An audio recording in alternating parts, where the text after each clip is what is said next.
Hello बच्चा party, how are you all. आज हम करेंगे exercise 12.2। Okay, 12.2 question number first A. Determine which of the following are in proportion 18, 36, 9 and 18। 18, 36, 9 and 18। सबसे पहले आपको क्या करना है, आपको करना है 18:2, पहले दो के बीच में आपको *2 का सिंबल लगाना है, फिर 4 डॉट, फिर 9:18। बच्चों इसका मतलब होता है इक्वल का साइन। अब हम इसको करेंगे सॉल्व। 18/36 is equal to 9/18। इसको सिंप्लीफाई करिए। 18 1 ज़ा 18, 18 2 ज़ा 36, 9 1 ज़ा 9, 9 2 ज़ा 18। 1:2 इज इक्वल टू 1:2। सो क्या कहेंगे हम, they are in proportion. Okay,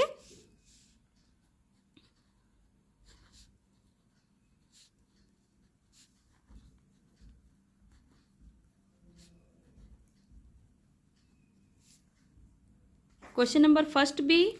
14, 35, 16, 40 same करेंगे हम। 14, 35, 16, 40 सेम। 14/35 is equal to 16/40। अब हम इसको, इस फ्रैक्शन को सिंप्लीफाई करेंगे तो 7 2 ज़ा 14, 7 5 ज़ा 35, और इधर 8 2 ज़ा 16, 8 5 ज़ा 40। हमारा रेशियो आ गया 2/5। इसको लिखेंगे इज इक्वल टू 2/5। अब इसी 2/5 को हम लिख देंगे रेशियो में। 2:5 इज इक्वल टू 2:5। हमारा दोनों साइड अगर इक्वल आ जाता है तो हम कहेंगे they are in proportion. Question number first C. 80, 32, 60, 24 right the same. 80, 32, 60, 24। 80/32 is equal to 60/24। अब हम करेंगे इसको सिंप्लीफाई।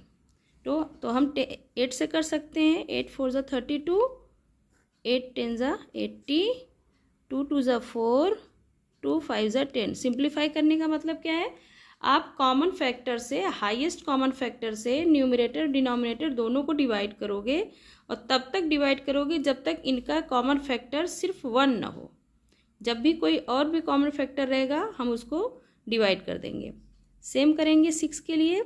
6 10 ज़ा 60, 6 4 ज़ा 24, 2 5 ज़ा 10, 2 2 ज़ा 4। सेम आ गया फ्रैक्शन हमारा। 5/2 is equal to 5/2।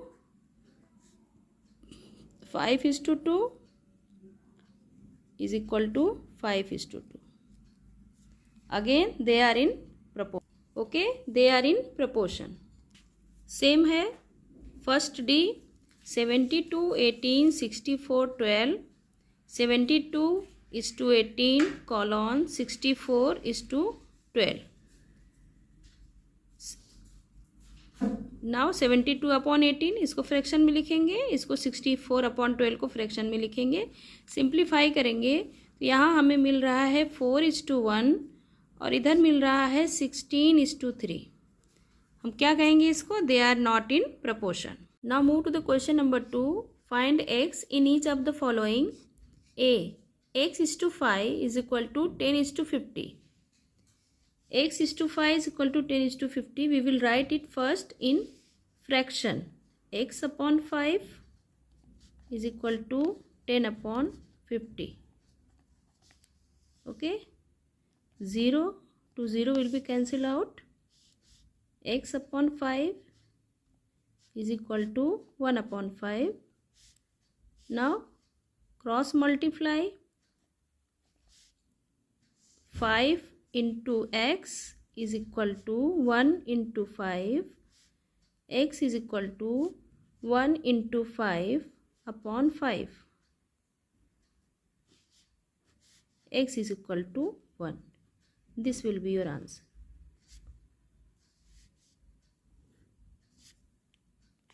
Question number 2b, 12:30 is equal to 8:x. First we will write in fraction form. 12 upon 30 is equal to 8 upon x. Now cross multiply 12 into x is equal to 8 into 30. x is equal to, जब भी variable के साथ कोई भी number multiplied में होता है वो राइट हैंड साइड जब जाता है तो वो डिवाइड हो जाता है. 8 into 30 upon 12. अब सिंप्लीफाई करेंगे इसको. 2 4 ज़ा 8, 2 6 ज़ा 12, 2 2 ज़ा 4, 2 3 ज़ा 6, 3 1 ज़ा 3 and 3 10 ज़ा 30. x is equal to 20. Question number 2c, 16:x is equal to x is to 121. 16 upon x is equal to x upon 121. Now cross multiply. x into x is equal to x square is equal to 16 into 121. Okay. Now x square is equal to, now we will convert this in square. इनको हम square के form में convert करेंगे. तो 16 किसका square होता है? 16 होता है 4 का स्क्वायर इंटू 121 किसका स्क्वायर होता है? ये होता है 11 का स्क्वायर. ठीक है. X square equal to 4 square into 11 square. अब हम इन तीनों का स्क्वायर कैंसिल कर देंगे तो हमें मिलेगा x is equal to 4 into 11. x is equal to 44. इस साइड भी स्क्वायर है, इधर साइड भी स्क्वायर, तो इसके स्क्वायर से ये दोनों स्क्वायर कैंसिल हो जाएंगे. हम x is equal to 4 into 11 कर देंगे. x is equal to 44. That will be your answer. Question number 2d, 21:12 as x is to 8. इसको फ्रैक्शन के फॉर्म में कन्वर्ट करेंगे. 21/12 is equal to x upon 8. अब cross multiply same. 12 into x is equal to 21 into 8. x is equal to 21 into 8 upon 12. 4 2 ज़ा 8, 4 3 ज़ा 12, 3 1 ज़ा 3, 3 7 ज़ा 21. हम सिंप्लीफाई करते हैं हमेशा. कोई भी कॉमन फैक्टर लेके न्यूमरेटर को डिनोमिनेटर को डिवाइड करते हैं. ठीक है. न्यूमरेटर कभी भी डिवाइड नहीं होंगे. न्यूमरेटर और डिनोमिनेटर डिवाइड होंगे. जो भी नंबर लेंगे उनको न्यूमरेटर को डिवाइड करेंगे आप और डिनोमिनेटर को. यहाँ पे हमने 4 से किया. 4 2 ज़ा 8, 4 3 ज़ा 12. जितनी बार जाएगा उतना आपको लिखना पड़ेगा. फिर 3 का टेबल पढ़ेंगे तो 3 1 ज़ा 3, वन टाइम में ये कैंसिल हो जाएगा. और 3 7 ज़ा 21. अब यहाँ ऊपर न्यूमरेटर में जो भी बचा उसको मल्टीप्लाई कर देंगे. x is equal to 14. That is your answer.